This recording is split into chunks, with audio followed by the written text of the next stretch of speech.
कहाँ हो आप? बरहीपुर। क्या? बरहीपुर। वहाँ क्या कर रहे हो?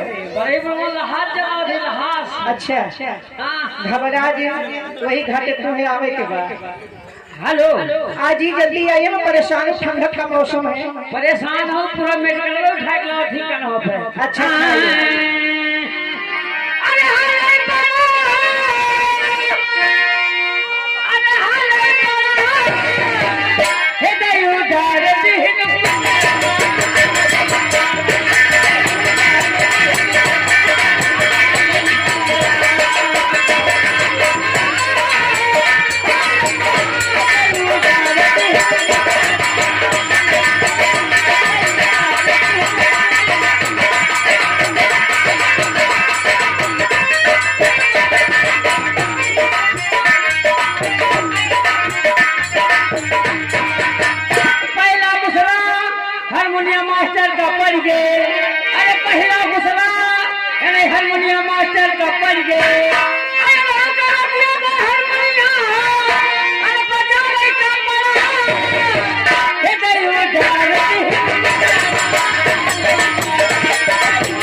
कैसे पड़ी?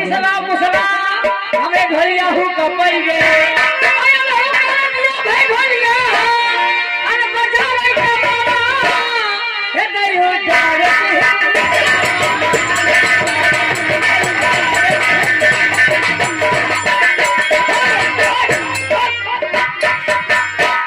साले देखे कहाँ पड़े कुछ जाओ नहीं। नमस्ते जी। नमस्ते को कुछ नहीं समझते जी। काहे को? ये हमारे यहाँ नहीं चलता है। तो क्या चलता है? हमने शमशान घाट पर के हो एक जान रही हो क्या है? शमशान घाट जान तो कहाँ बा? हाँ काहे ना? वही बरहीपुर के किनारे पर जानी हो। ये बताओ किस लिए बुलाई हो आपको? हाँ सलमान मौसम को पकड़ा हो, सही बोला। हेलो। ये जी। हाँ जी। आप मेरे लिए कुछ लाए हैं? बहुत कुछ लाया हूँ। अरे जवानी मेरी यारी, अरे मेरी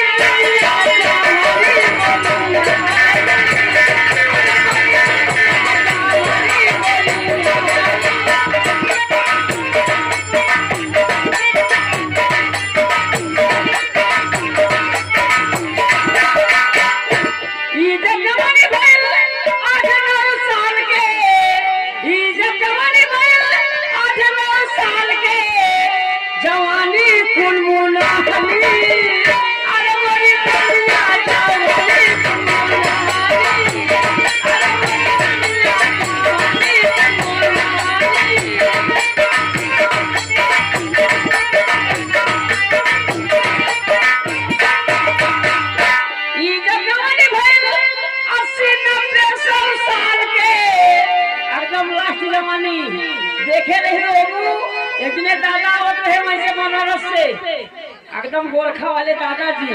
उनसे कहीं दादा राम राम कहीं क्या बोलता हाय, हम कहीं दादा कहीं क्या होता है, हम कहीं नाच होता है। वो रात बैठ के देखे लेकिन कुछ समझ में ना आवे का होता का होला। ई जब जवानी भाई 80-90 साल के जवानी गंधानी, अरे जवानी गंधानी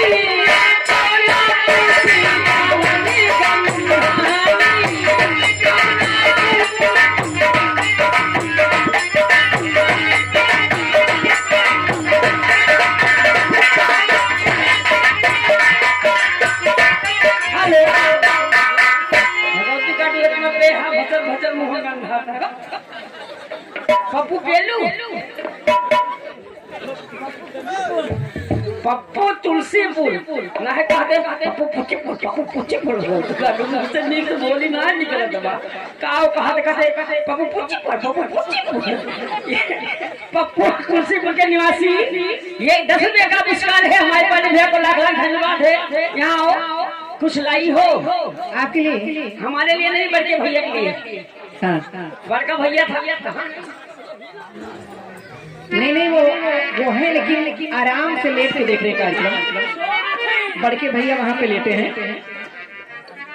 हेलो हेलो, छोटे बड़े कहाँ नहीं गोलियां जो मार रहे हमने ए जी कुछ लाई हो, बहुत कुछ लाई है। जल्दी दे दो।